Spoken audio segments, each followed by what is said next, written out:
vez, mais um dia juntos, para nós podermos olhar para nós, olhando para nós, olhando para a cruz, tá, gente? Olhar para nós não é olhar somente para nós, puramente, olhando para mim, Teresa, mas é olhar para mim, Teresa, na cruz de Cristo, né? Deixa eu pegar essa cruz aqui, vira ela aqui para mim, Alexandre, vira aqui a cruz, por favor. Então, é olhar para a nossa vida passando pela cruz, porque sempre, chegando um pouquinho para frente, passando pela cruz, nós veremos que há uma proteção. Passando pela cruz, nós veremos que há um significado. Ela ganha um significado muito forte, muito presente. E nós precisamos de olhar para a nossa vida, olhando, passando pela cruz. E aí, gente, foi fácil terminar o capítulo 4? E o 5? Como é que foi, gente? Sinceramente, vocês acharam fácil? Ninguém responde. Tem alguém aí, gente? Tem alguém? Vocês acharam fácil responder o capítulo 4, o capítulo 5, gente? Eu achei difícil. Porque ele é um enfrentamento. Ele é um confronto. Então, nós precisamos, nesse confronto, de olhar para nós, mas não olhar simplesmente para nós, porque se nós formos olhar apenas para nós não vamos encontrar em nós nada de bom. E por se tratar de um passo chamado honestidade, a gente mente para a gente mesmo, a gente esconde as coisas da gente. Meu Deus, como é que pode se dar uma coisa dessa? A gente mentir para a gente esconder sentimentos, esconder ações, esconder mal fazer, esconder maldades, esconder tristezas. Então esse é o momento em que nós vamos ter que ser honestos, a começar com Deus, comigo mesma e depois com o meu próximo. Porque se eu não for honesta com Deus, se eu não for honesta comigo mesma, gente, eu vou conseguir ser honesta com o meu próximo? Jamais. A Bíblia diz: amar a Deus sobre todas as coisas, a ti mesmo como você ama, amar o seu próximo como você ama você mesmo. Então, é Deus, a mim mesma e ao meu próximo. Por isso, nós precisamos da cruz. A cruz, se vocês observarem, ela tem uma haste longitudinal, né? Que é o nosso relacionamento com Deus. E depois ela tem essa segunda haste na vertical, onde é o abraço com o próximo. Então, eu preciso olhar para a cruz, eu preciso olhar para ela, porque é nela que eu vou me enxergar também. É nela, gente. É a base de todas as coisas. Tudo que fazemos tem que ter por base essa palavra santa, viva e verdadeira. O quinto passo, ele é o responsável por abrir o nosso coração endurecido e fechado, confiando no perdão e na cura de Deus para a nossa vida. Por que é no quinto passo que ele é como uma chave? Porque lembra que nós falamos lá que o primeiro passo era o passo de crer, de quê, gente? Vou fazer igual a Cristiane agora. O tripé do curso, gente, eu falei para vocês anotarem, né? Anotar aí na primeira página, na contracapa, porque não tem jeito de perder, né? Onde foi que escreveu. O primeiro passo que nós damos é admitir, está também no capítulo 5, gente.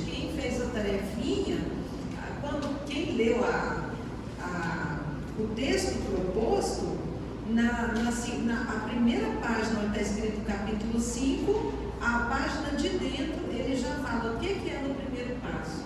O primeiro passo, nós admitimos que perdemos o controle da situação e que nós sozinhos não conseguimos estabelecer um princípio, um propósito, um alvo para poder consertarmos o que nós fizemos. Então, nós admitimos que nós somos impotentes. E no segundo passo, nós acreditamos que há um Deus que é superior a mim mesma e que eu preciso deixar que Ele entre na minha vida para que então as coisas possam andar da maneira correta, entrando no terceiro passo, onde vai ser a nossa entrega. Eu vou entregar situações da minha vida que estão fora de controle. O quarto passo, eu vou avaliar minha vida para saber como que está a minha situação dentro desse novo patamar de admitir, acreditar e entregar. Será que eu entreguei mesmo? Será que eu admiti que eu perdi o controle naquela situação, naquele envolvimento, naquela conversa, naquela discussão e tantas coisas da vida, naquela negociação, na condução da minha própria vida? Então, será que eu admiti mesmo que eu não estou conseguindo prosseguir? Será que eu consigo acreditar que eu posso deixar Deus tomar conta? E no terceiro passo, será que eu entreguei? Então, o quarto passo é para você fazer uma avaliação. Agora, o quinto passo, essa honestidade, nós vamos, dentro do que nós avaliamos, nós vamos fazer essa entrega. Nós vamos abrir o nosso coração para que nós possamos receber o perdão. A primeira coisa que nós recebemos é o perdão. E depois do perdão vem a cura. A cura da nossa vida, das nossas dores, dos nossos sofrimentos, dos nossos traumas. E assim nós vamos passando, gente. Em todos os capítulos, você vai ver que eles são como elos de uma corrente. É um interligado ao outro. Se você deixar um aberto, é um ponto de fragilidade. Por isso nós precisamos ser honestos conosco.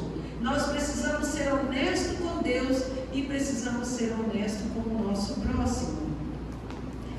Aí, quando ele fala a respeito de abrir o coração, ele está dizendo assim, que nós precisamos de confessar, nós precisamos falar a respeito do nosso erro, porque sozinhos nós não conseguiremos nos libertar desse mal.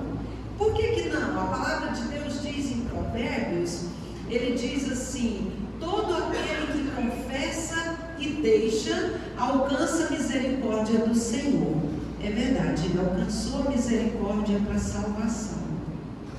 Ele aceitou Jesus, ele se arrependeu, ele pediu perdão do seu pecado, ele está ali proposto para uma nova caminhada, mas ele ainda está doente. Então, esse versículo que está escrito lá no Velho Testamento, em Provérbios, ele é linkado com Tiago 5,16, onde diz assim, portanto, confessem. Confessar, gente, é o poder da palavra. Há poder na palavra. A palavra de Deus também em Provérbios, ele diz assim, a morte e a vida está no poder da língua. O que bem a utiliza come o seu fruto. E o que mal utiliza a palavra também come o seu fruto, ou bom ou mal, ou doce ou amargo. Então, nós precisamos confessar, porque tem poder as nossas palavras. Então, o apóstolo Tiago está dizendo assim, confessem os seus pecados, as suas dificuldades, as suas dores. Quando ele fala de pecado, não é apenas o ato de pecar em si. Tem umas traduções que diz assim: confessem as suas iniquidades, né? Confessem as suas dificuldades, os seus traumas, as suas dores. Confesse uns aos outros e orem uns pelos outros para que vocês sejam curados. Então, eu preciso confessar para o meu próximo e preciso orar uns pelos outros, porque aí tem cura. A palavra de Deus diz que a oração de um justo tem muita eficácia, pode muito, ela é muito poderosa e eficaz, como está nessa versão. Por isso nós precisamos falar para alguém de confiança. Primeiro passo, eu só posso falar para alguém de confiança, que com certeza vai ouvir aquilo que eu falei, jamais vai lançar em rosto, né, aquilo que foi confessado, e jamais vai trazer à tona ou vai contar para outras pessoas.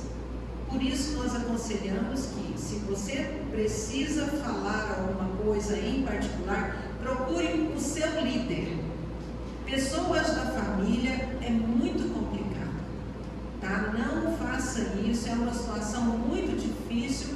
E se você procurar alguém da sua família, pode ser que você esteja invertendo os caminhos e não dá certo. O melhor é contar para uma pessoa que você tenha segurança e que depois não vai te encontrar e correr o risco de, entenderam? E marca um horário, fale com a sua líder, com o seu líder, nos procure. Se você tem maior liberdade com uma outra pessoa da igreja, pode procurá-la, ela vai orar para você. Fala para o seu líder: olha, já conversei com a pessoa, porque já me conhece. Então, é assim que nós vamos tratando e sendo tratados. Sabe por quê? Porque nós temos um arqui-inimigo. E a ação desse inimigo, ele não quer que nós sejamos libertos. O inimigo não quer que nós sejamos livres, que nós possamos ser felizes. Então, cada vez mais o inimigo vai jogando peso, vai jogando, é como se fosse assim, cargas sobre nós, sobre os nossos ombros, ao ponto da gente não conseguir nem ficar de pé, de tanta carga, de tanto peso, de tanto sofrimento. Então, ele começa tentando distorcer a nossa identidade. Esse é o alvo dele. Por que ele tenta distorcer a nossa identidade? Nós, quando nascemos, a palavra de Deus, lá no Salmo 139, ele fala assim, que antes mesmo de nós nascermos, todos os nossos dias já estavam escritos e determinados na presença de Deus. Todos eles. Antes mesmo que nós viéssemos à existência. Mas será que Deus escreveu a minha história de uma escolha tão má, de um sofrimento, de um abuso físico, emocional, sexual, de uma forma de vícios de drogas, de vícios sexuais, de tantas outras coisas? Deus escreveu isso? Não, Ele escreveu o caminho certo. O resto é a gente que enfeita. Entendeu? A gente é que fica tentando enfeitar a vida, achar atalhos, coisas que sejam mais rápidas, mais fáceis, mas que não são. Daí então Deus deu para nós uma identidade. Deus deu para mim e Deus deu para você. Deus deu para mim, Teresa, mulher, e Deus deu para você, homem, os homens que aqui estão. Muitos tentam distorcer isso. O que é mulher quer ser homem, o que é homem quer ser mulher. Ele distorce a identidade. Essa distorção pode ser por uma perversão natural, como também ela pode ter sido abusada fisicamente lá na infância. Nós sabemos disso, que tem muita influência que começou lá na infância. Então, essa identidade distorcida traz sofrimento, traz aprisionamento, traz castigo para a pessoa. A própria pessoa se castiga. Eu atendi há um tempo atrás um jovenzinho e ele falava assim: pastora, eu amo a Deus, eu amo a Deus, eu quero estar na igreja, eu quero participar de tudo, mas aconteceu algo comigo quando eu era criança, aconteceu algo com ele, e a partir daquele momento que aquela pessoa usou e abusou dele sexualmente, até hoje ele não conseguiu se libertar. A pessoa que usou ele já está com vida feita, casou, se formou família, e ele ainda está aprisionado até hoje. Enquanto ele não encarar essa realidade e se permitir e se perdoar dessa ação, ele continua sendo escravo. Ele falou: eu luto dia e noite contra esse mal que me atormenta. Meu Deus, está aí uma identidade distorcida. Ele falou: eu sei que eu sou homem, mas dentro de mim tem alguma coisa que começou lá naquele dia. Olha só, o inimigo aproveita dessa situação. Entendeu, gente? Ele quer distorcer, e assim ele faz conosco em muitas outras áreas, em muitos outros vícios, desde coisas mais simples, como até coisas muito elaboradas.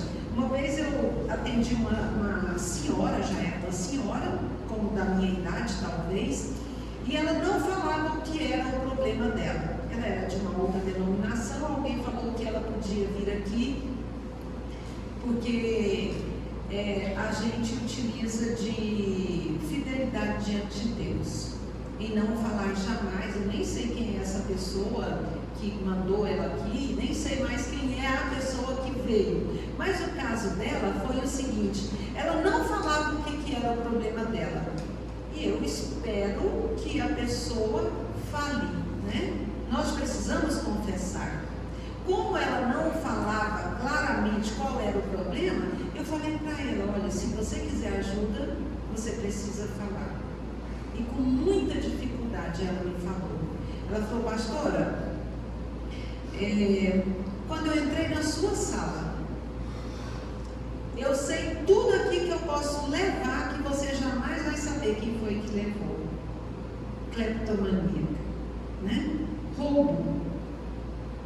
É uma identidade distorcida. Por que eu preciso tirar do outro? Por que eu preciso ser escrava desse vício? Por que eu não vou trabalhar para poder adquirir aquilo que eu quero, que eu amo, que eu preciso, que eu desejo? Por que eu vou ter que roubar, tirar do outro? Então nós precisamos entender os caminhos que cada um de nós passamos, vivemos desde a nossa infância para chegarmos até aqui. Então o alvo do inimigo, o alvo do inimigo é distorcer a nossa identidade. Agora, como que eu vou trabalhar essa questão dentro de mim? Se eu preciso confessar, eu preciso falar, mas eu não tenho coragem. Nós precisamos do enfrentamento. Você precisa olhar para você e dizer: eu preciso me libertar. Sabe por quê? O poder do inimigo de nossas almas, ele é enfraquecido quando nós acreditamos, falamos e vivemos na verdade e na honestidade. Então, quando eu faço esse enfrentamento de falar, viver a verdade, primeiro, eu acredito, eu falo, eu vivo essa verdade de honestidade dentro de mim. Eu não estou falando aqui para pessoas que não têm a formação ainda de identidade, concorda? Todos nós temos a nossa formação. Nós já somos adultos o bastante para saber que nós estamos falando a verdade ou se estamos mentindo. E aqui não tem ninguém brincando de falar verdade ou brincando de falar meias verdades. Para mim, meia verdade é mentira. Não existe meia verdade. A Bíblia diz assim: seja o vosso proceder sim, sim, não, não. Eu sou, eu não sou. Eu pratiquei, eu não pratiquei. Qual é a verdade que tem dentro de você? O que precisa ser arrancado? O que precisa ser aflorado? A Bíblia diz assim, que o que passar de sim, sim, não, não, é procedência maligna. Eu gosto de comparar com aquela máquina de açougue, aquela serra. Vocês conhecem aquela serra de açougue? Não? Não, gente? Levanta a mão, conhecem? Todo mundo conhece? Ok. Eu falo assim que a pessoa que está ali não sabe para que lado que vai, a serra está ligada, né? Ela vem, tim, passou já, morreu, acabou. Mas não, eu estou lá de cá. Não, já foi, acabou. Passou a chance. Deus manda sinalizadores. Deus, ele é tão grande em misericórdia que Ele manda sinalizadores. Ele coloca você aqui dentro do curso Restauração da Alma. Você ouve uma mensagem que te toca.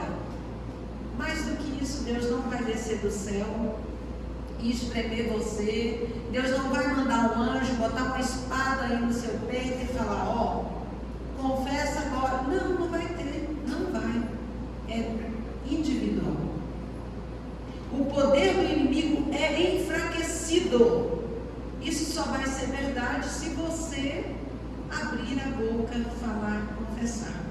O oposto também é verdade, tá? O poder do inimigo, ele é fortalecido quando nós não acreditamos, não vivemos e não falamos a verdade. Aí ele toma conta mesmo, tá? Aí ele faz uma boa festa, porque todo o território é dele, né? A escolha é de cada um de nós.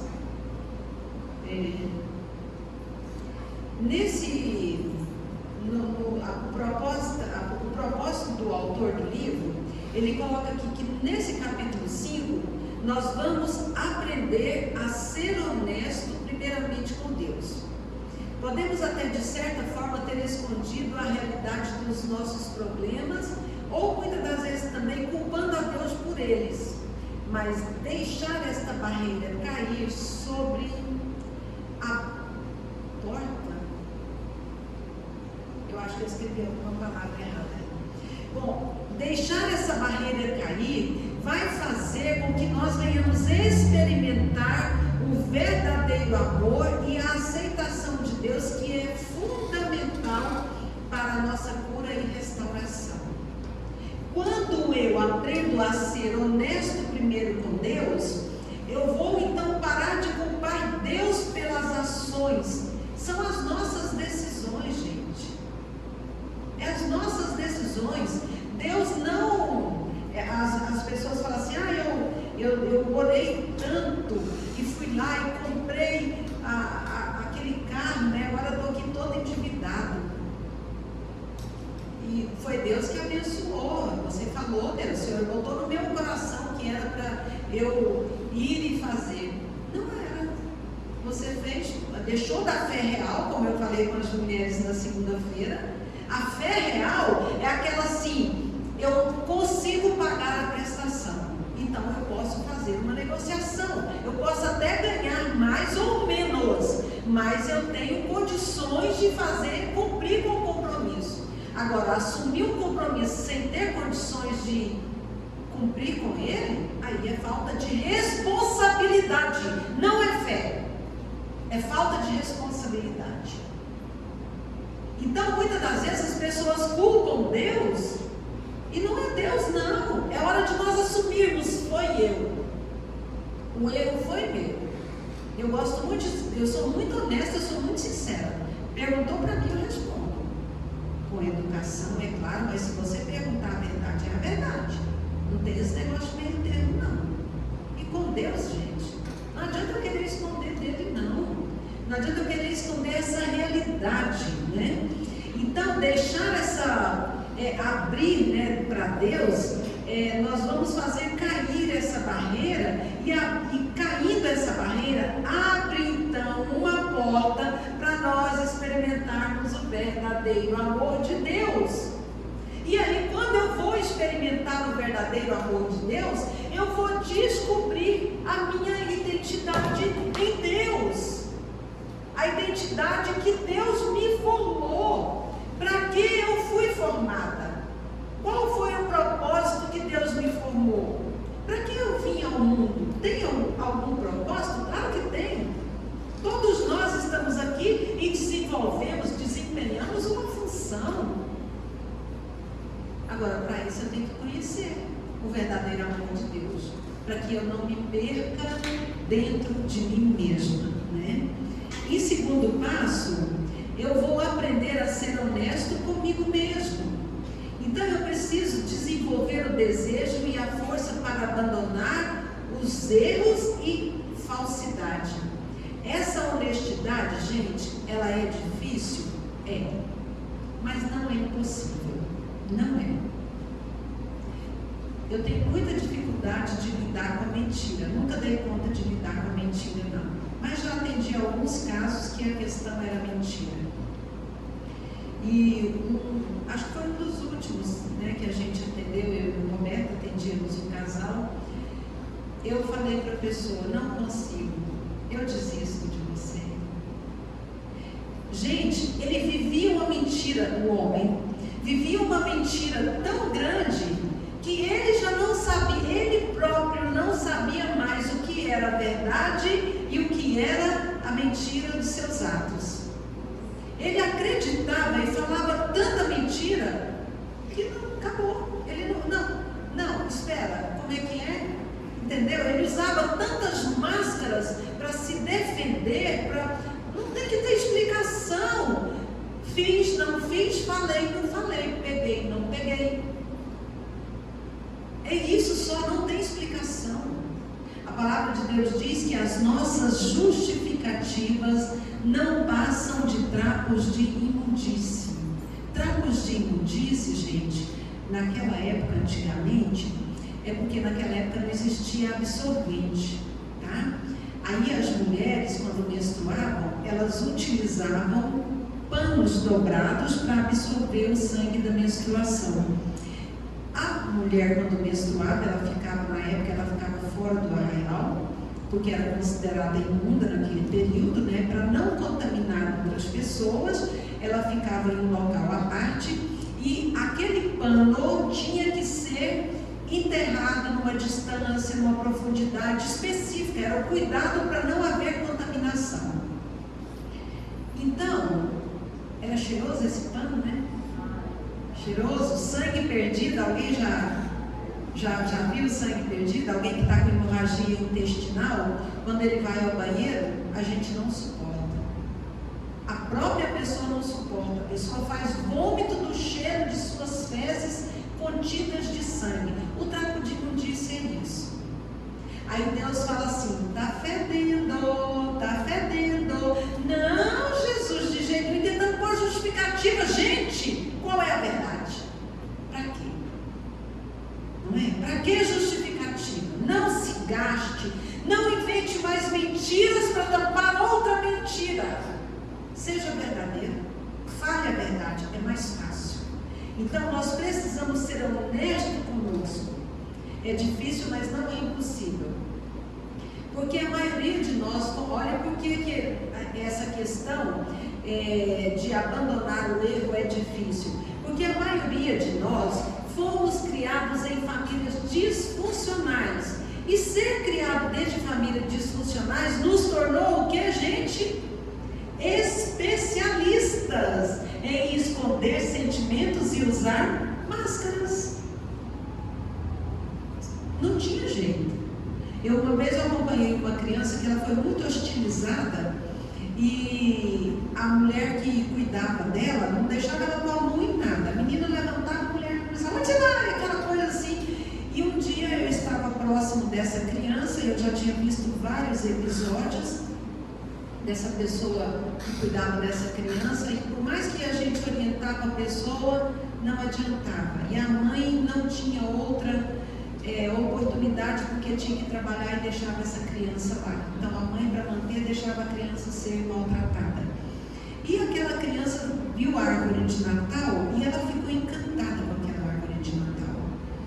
E ela chegando assim perto, eu não sei se o movimento ou alguma coisa dela esbarrou e caiu uma bola da árvore de Natal. Gente, essa criança sentou assim no chão, ela se encolhia tanto e colocava a mãozinha assim, e a mulher falava,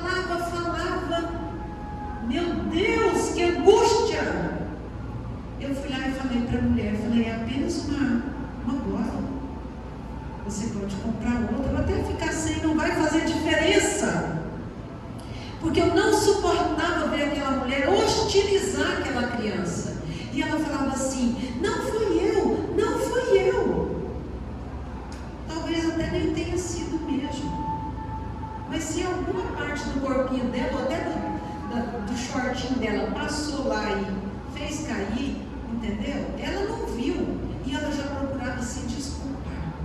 Ela já procurava dizer, não fui eu.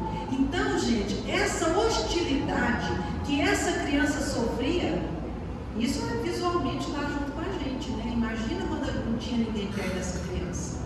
Então, essa criança hostilizada, ela procurava meios de se resguardar para poder viver. Ou então ela seria massacrada, o sentimento. Então, nós criados dentro de um lar disfuncional, nos tornou especialistas em esconder sentimentos e usar máscaras. O uso de máscaras por tanto tempo nos impede de conhecer e reconhecer o verdadeiro eu. Quem sou eu de fato? Eu não sei viver sem máscara. Eu não sei olhar para mim e me encontrar dentro dessa situação, porque eu não sei quem sou eu. Como aquele homem que eu falei, que ele não sabia mais o que era a verdade. Ele vivia a mentira e a verdade para ele já era a mesma coisa. Então nós estamos aqui para poder aprender a ser honesto conosco.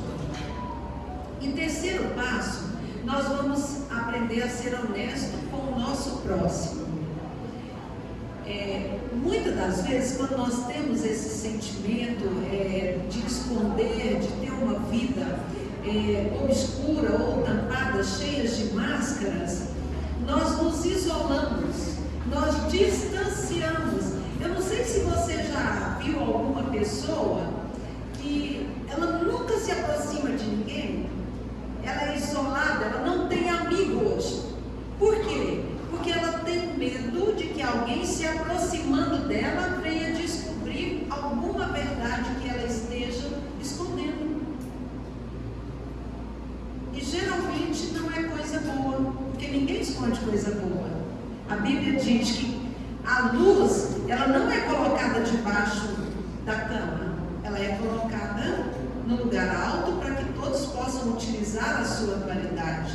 Então, normalmente nós escondemos aquilo que nos faz mal, ou o mal que nós causamos a alguém. Então, nós precisamos sair dessa solidão.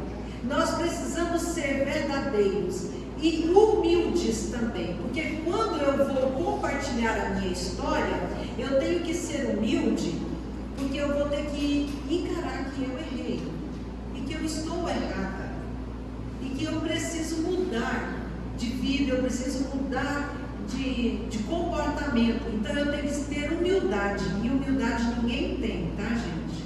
Ninguém tem, a gente busca. As duras penas nós buscamos. Quando nós vamos compartilhar a nossa história de vida, como eu já falei, precisa de ser para alguém confiável, porque só assim nós estaremos buscando de fato sermos curados. Aí vem Tiago 5,16: portanto, confessem os seus pecados uns aos outros e orem uns pelos outros para serem curados. Que que é o versículo base do nosso capítulo 5. A oração de um justo é poderosa e eficaz. Agora, eu estou falando aqui os 3 aprendizados que essa lição traz: ser honesto com Deus, ser honesto comigo mesmo e ser honesto com o meu próximo. Mas o que acontece quando eu olho para a minha situação?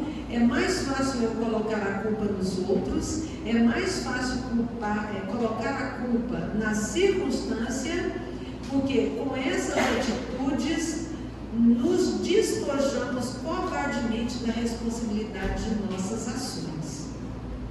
Então é mais fácil. Eu culpo o outro, eu projeto no outro, eu vomito no outro a minha decepção, mas eu estou falando que é dele. Eu estou fazendo a autoprojeção, eu estou projetando em você aquilo que eu sou. Eu estou falando que você não vale nada, mas quem não vale nada sou eu. Eu estou falando que você é um mentiroso, e na verdade quem é mentiroso sou eu. Eu estou falando que você, qual a outra palavra que me veio aqui? Que você é uma pessoa que não tem graça. Eu não gosto de falar essa palavra, né? É uma pessoa que não tem graça, né? É a pessoa com graça ao contrário, né? A pessoa sem graça. Então, na verdade, quem é sem graça sou eu, mas eu estou falando que é você. É mais fácil. E nessa lição aqui, é para nós olharmos e dizer: olha, eu sou culpado e eu quero a cura. Aqui ninguém vai te acusar de nada. Nós estamos aqui para olhar com um olhar de compaixão, e todos nós buscarmos essa cura, todos nós buscarmos essa restauração. Sabe por quê, gente? Hoje nós temos então que fazer uma escolha. Para nós aqui nós temos 2 caminhos hoje que se abrem na nossa frente. Dentro de você aí, dentro da exposição dessa aula, hoje nós temos que fazer uma escolha. Tem 2 caminhos: o caminho da verdade, da vida, da honestidade, da vitória, ou do outro lado, o caminho da mentira, da desonra, da morte e do fracasso. A escolha é livre. Jamais nós vamos forçar você a escolher nada. E ainda que você escolha continuar mentindo, nós estamos aqui e continuaremos falando a verdade, tentando convencer você a respeito do que é ser livre, a respeito do que é ter Deus e reconhecer o propósito de Deus para as nossas vidas. Eu gosto muito desse versículo de Deuteronômio 30:19. Ele diz assim: eis que eu tomo o céu e a terra por testemunha, que propus contra ti, peraí, deixa eu ler a versão que está aí. Eis que tomo hoje os céus e a terra como testemunhas contra você, de que coloquei diante de você a vida e a morte, a bênção e a maldição. Mas o versículo não termina aí, gente. Agora ele nos aconselha, é um conselho, ele não obriga. Ele diz: agora escolham a vida. Sabe por quê? A sua escolha não vai ser benefício apenas para você. A sua escolha vai ser para os seus filhos, é para que eles também vivam. E a palavra de Deus diz: até 1000 gerações será abençoado os nossos descendentes. Amém, gente? Isso é para mim e para você. Então, hoje está aqui proposto diante de Deus. Você está diante de Deus e Ele está dizendo: eu tomo o céu e a terra. Aqueles que quiserem compartilhar conosco, como eu falei, as pessoas do grupo, pessoas confiáveis que vão te orientar, te guiar para o melhor caminho, né, da restauração, nós precisamos então compartilhar 5 erros que são extremamente importantes para nós. Então, 5 erros que nós devemos compartilhar. Primeiro deles, eu preciso reconhecer o meu vício e as minhas atitudes dependentes. Eu preciso reconhecer que eu tenho vícios e que eu tenho atitudes que são dependentes do outro. Que eu dependo do outro, que eu dependo de alguém para eu cuidar, para eu zelar dele, para eu tentar esconder os erros dele. Isso é um dependente, um codependente. Meu Deus, é uma luta entre um e outro, porque cada um esconde. Uma hora ele é dependente, outra hora ele é codependente. Isso a gente vê muito dentro de família, tá, gente? Muito. Isso aqui acontece muito. Segundo, nós precisamos reconhecer o que estava errado em nossa família de origem, que nos levou a ter uma lacuna de amor, uma lacuna de significado, uma lacuna de aceitação e uma lacuna de pertencimento. Gente, pertencimento, eu acho que ele vem antes do amor, Leila, sabe? Ele vem antes do amor. Por que o pertencimento vem antes do amor? Porque se eu não me sentir pertencente a uma família, eu não vou me sentir amada por aquela família. Por que a gente vê tantas pessoas na rua? Por que a gente vê tantas pessoas com vícios de drogas lícitas e ilícitas e que se perdem e que vivem abandonadas, jogadas pelas ruas, pelas estradas, andarilhos e não querem o amor? Não querem ter uma casa, um lar, uma família. Por que eles não querem? Porque eles não desenvolveram esse sentimento de pertencimento. Agora, aqui dentro da igreja, desse curso, dentro da sua casa, de repente você é um andarilho. Você não desenvolveu esse sentimento, você não desenvolveu esse senso do pertencer. Sabe aquela pessoa que você fala assim, meu Deus, essa pessoa tem tudo para ser feliz e não é. Essa pessoa tinha tudo para dar certo e não dá. Por quê, gente? Não desenvolveu o senso do pertencimento. Ela não se sente amada. Ela pode até amar as pessoas dentro dela, ela diz que pode, mas ela não é capaz de sentir o amor das pessoas. Ela não consegue se sentir pertencente àquela família. A gente vê no nosso grupo de restauração, no nosso trabalho junto com a turma da comunidade terapêutica, tantas pessoas que as famílias lutam, as famílias choram, e os filhos, tchau, não tem o menor senso, não despertam, não acordam. Meu Deus, o que acontece com uma pessoa dessa? Ela não desenvolveu o amor, ela não desenvolveu o pertencimento, sabe? A família não tem significado, a vida dela não tem significado, a vida dela tanto faz. Ela não desenvolveu a aceitação. A aceitação, gente, a gente precisa aceitar o outro também. Não é só o outro que tem que nos aceitar. A gente senta como amigo, a gente senta e a gente corrige um ao outro, não é assim? Mas tem pessoas que, se você pontuar alguma coisa que ele tem que mudar, né, Leila? Ó, tchau. Eu caminho com você só até aqui. Se você pontuou alguma coisa, tchau. E não é isso. Isso é desenvolvido lá dentro da aceitação. Tudo começou lá na nossa infância. Por isso, a necessidade de reconhecer o que estava errado. Dentro do que da base que vocês já têm da aula da avaliação, vocês sabem, dentro daquela aula que nós falamos sobre famílias disfuncionais. E se você entrar na internet, tem textos que você não dá conta de ler, tem trabalhos e mais trabalhos falando a respeito da família disfuncional. Agora, isso não é para você ficar martirizando ou culpando. Eu até acho que tem o próximo aqui, é isso aí. O terceiro erro que nós devemos olhar, né, e compartilhar, é assim: é olhar com compaixão, não culpando a família e nem os pais pela forma que criaram a cada um de nós.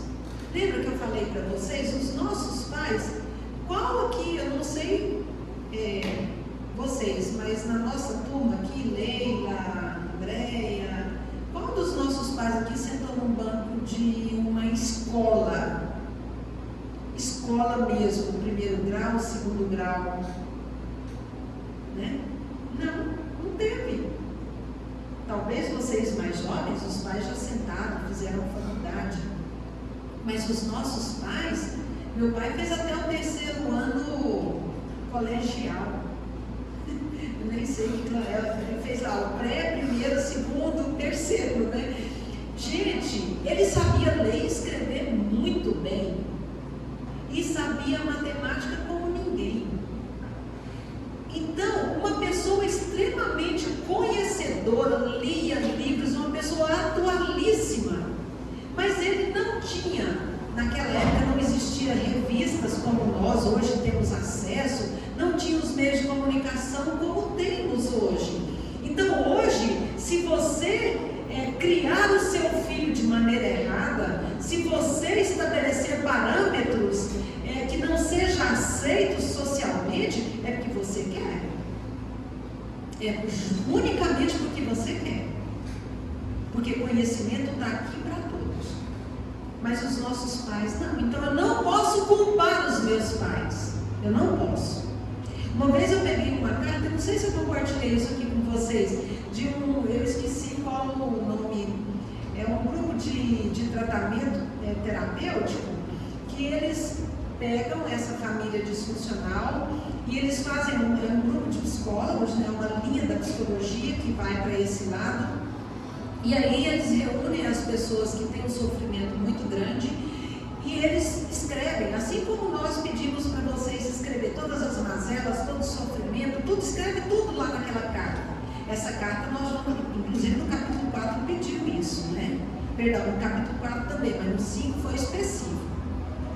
Então, eles pegam e falam para lá, põe aí, põe tudo que você ouviu, todos os xingamentos, e a pessoa passa dias escrevendo aqueles maus tratos.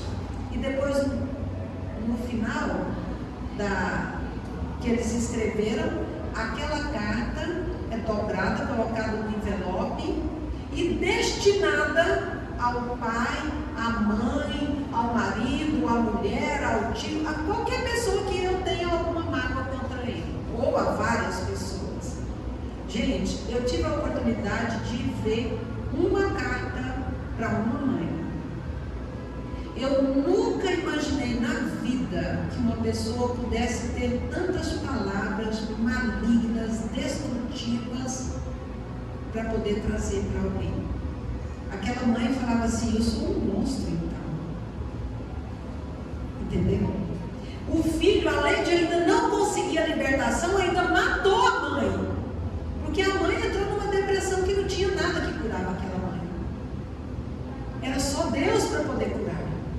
E muita luta, muita lágrima, para que aquela mulher pudesse se levantar de novo. Aquilo era o próprio filho dentro das suas escolhas. Mas aquilo foi destinado, foi falado. Então eu não posso culpar esse grupo terapêutico. Eles falam que falando o mal que você me fez, eu vou ser curado. De onde, gente? Eu estou ferido. Eu vou ferir para ficar livre do meu ferimento? Da onde você viu isso? Eu vou matar porque me matou? E aí? 2 mortos? 2 mortos-vivos? Não é esse o caminho. Aqui nós temos a liberdade, porque nós olhamos para a nossa família disfuncional, mas nós não culpamos. Eu assumo o meu erro. Ou então, se eu não tenho erro, eu assumo a minha dor. Eu assumo a minha dor. Eu assumo o meu ferimento e vou tratar do meu ferimento, porque aquela pessoa que me feriu, hoje não me fere mais. Ficou no passado. E por que eu trago tão vivo? Tem muitos que até já morreram. E por que eu trago vivo aquele defunto miserável que só me fez mal? Meu Deus! Acorda, gente! Nós precisamos caminhar. A palavra de Deus propõe aqui para nós hoje, para mim e para você, vida ou morte, bênção ou maldição. A escolha é de cada um. Se você quiser a bênção, glória a Deus, nós estamos aqui para caminhar juntos. Se você quiser a vida, estamos aqui para caminhar juntos. E se você escolher a morte, nós também caminhamos juntos até te trazer para a vida. Amém, gente? Uma vez eu atendi uma mulher que ela não estava dando conta nem de andar, tamanha depressão que ela estava, e ela já estava num período assim de tão magra, esquelética, que não tinha força nem para ficar em pé. A família colocou ela sentada aqui dentro da salinha e eu comecei o atendimento. Ela falou assim, a primeira coisa que ela falou para mim, eu falei, tudo bem com você? Ela olhou para mim e falou assim, eu quero morrer. Aí eu falei, você quer morrer? Ela falou, quero. Você me ajuda? Eu falei, ajudo. Você me ajuda a morrer? Eu falei, ajudo. Eu te ajudo. Você tem que ter muita força para morrer, mas nós vamos caminhar para buscar essa morte. Você quer? Quero. E ela ficou tão animada com essa palavra, gente. Na verdade, eu queria mesmo, né, que morresse aquela velha mulher que estava ali comigo e nascesse uma nova criatura. Gente, na busca da morte, ela não encontrou a vida. Olha, gente, olha, eu fico emocionada de lembrar dessa senhora um pouquinho mais velha que eu. Hoje ela fez faculdade, é professora universitária, gente. Você aguenta um trem desse? A mulher deu uma virada na vida dela, a mulher é outra. Por conta de quê? Porque encontrou a mim? Não, ela encontrou Jesus. E a outra coisa, ela foi verdadeira, ela nunca escondeu nada. Todas as mazelas dela, ela deixou tudo ali no pé da cruz. Deixou tudo lá. Aí tem a libertação, gente. Aí tem cura. Gente, que horas já são? Eu estou sem relógio aqui, meu bem. 8h35. Glória a Deus. Reconhecer os erros que aconteceram nos relacionamentos mais significativos de minha vida. Relacionamentos significativos. Qual relacionamento foi significativo para você? A Lúcia, minha irmã, ela conta o testemunho dela, para quem quiser ver, está aí na internet. Uma pessoa que teve um relacionamento muito significativo para ela, mas significativo não positivamente, negativamente. Foi o caseiro da nossa fazenda que abusou sexualmente dela quando ela era bem pequenininha. Isso aí está na internet, quem quiser ver está lá. Então, ela como criança, ela não tem como reconhecer o erro. Ela tem como olhar e falar, Deus, eu quero que o Senhor me ajude a perdoar esse indivíduo que teve esse erro tão grande sobre a minha vida. Entenderam, gente? Conseguiram entender? Agora, se você teve um erro dentro de um relacionamento, seja maduro. Homem, seja homem, mulher, seja mulher. Não usa meio termo não, gente. Encare a verdade. Eu errei nisso. Tem como voltar atrás? Não, não tem, mas eu errei. E eu quero pedir perdão para Deus para ficar livre desse erro. Amém, meninos?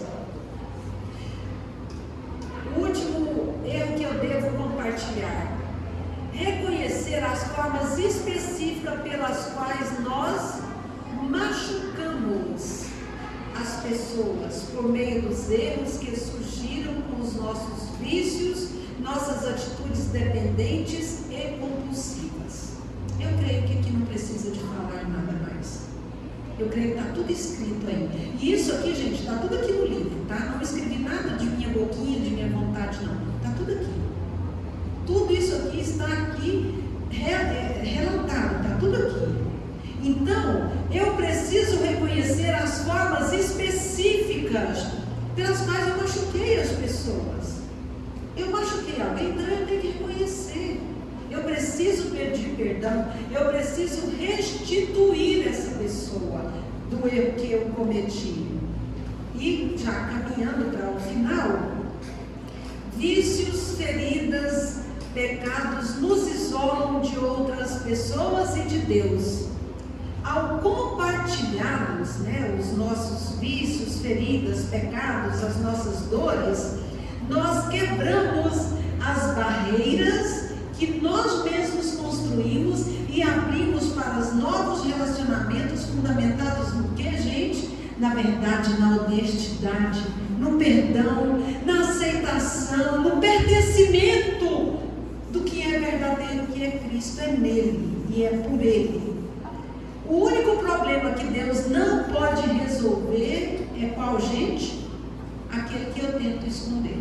O único que Deus não resolve é aquilo que eu escondo. Por isso nós precisamos ser verdadeiros e honestos. E de coração limpo e casa limpa, eu posso perguntar e ouvir o que o outro tem a me dizer. Como nós temos a história do filho pródigo, olha só, o filho pródigo, ele falou: pai, errei, o senhor me aceita de volta como um trabalhador, ele nem queria ser chamado de filho. E o que o pai diz para ele? Você é meu filho, eu te amo, eu te recebo. O irmão dele, não sei se dá para vocês verem, mas ele está ali escondidinho aqui, esses aqui são amigos, ele está ali atrás, tá bom, gente?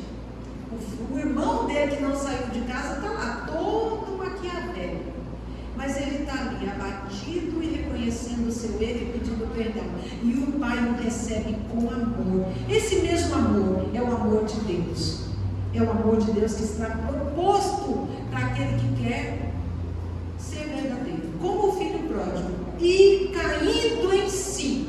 Nós precisamos cair em si. Por isso, gente, tenha sempre a alegria de viver sendo quem você verdadeiramente é em Deus, livre de máscaras, ainda que para isso você tem que pagar o que, gente? Um alto preço. Um alto preço para sermos verdadeiros, honestos. Um alto preço.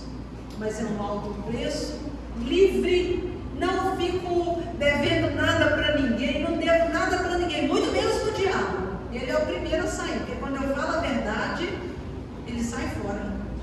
A Bíblia, a palavra de Deus diz que ele é o pai da mentira. Ele diz assim que o diabo, ele vive falando mentira. Quando ele mente, ele fala do que lhe é próprio. E quem mente se torna o que é, gente? Filho do diabo. Aí eu pergunto, você é filho de Deus ou filho do diabo? Então vamos falar a verdade. Vamos ser honestos.